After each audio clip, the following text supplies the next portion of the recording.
la délégation canadienne a décroché sa toute première médaille des Jeux Olympiques de Pékin, grâce à la patineuse de vitesse sur longue piste Isabelle Weideman. L'Ontarienne s'est emparée de la médaille de bronze samedi aux 3000 mètres. Meneuse au classement général de la distance sur le circuit international, Weideman se trouvait parmi les grandes favorites pour monter sur le podium.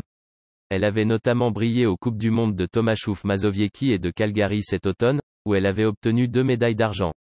L'Ottavienne a pris place dans le couloir intérieur à l'anneau national de patinage de vitesse, aux côtés de la Norvégienne Ragne Wiklund, qui l'avait devancée de peu aux 3000 mètres des derniers championnats du monde.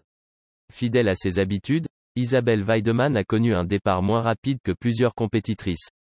C'est dans les 3 derniers tours de piste que l'éventuel médaillé de bronze est parvenu à remonter la pente pour se démarquer.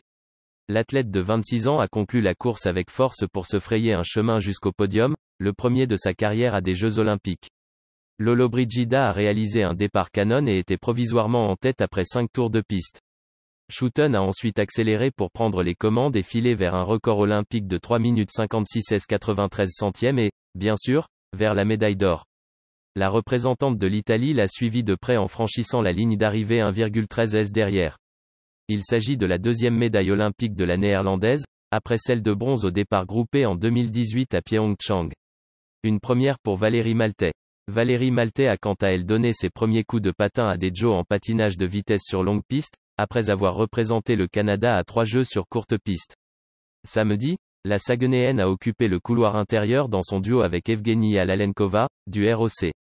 Rappelons qu'elle avait effectué la transition entre les deux disciplines à la suite des Jeux de Pyeongchang. Décorée d'une médaille d'argent au relais 3000 mètres des Jeux de Sotchi en 2014, elle a vite trouvé sa place parmi l'élite mondiale du longue piste et souhaite renouer avec un podium olympique. De son côté, Ivani Blondin, d'Ottawa, était jumelée à la Tchèque Martina Sablikova, médaillée d'argent aux mondiaux de 2021. Elle a réussi un bon premier tour, mais n'a pas été en mesure de maintenir la cadence. Elle a enregistré un temps de 4 h 6 minutes et 40 secondes pour terminer au 14e rang.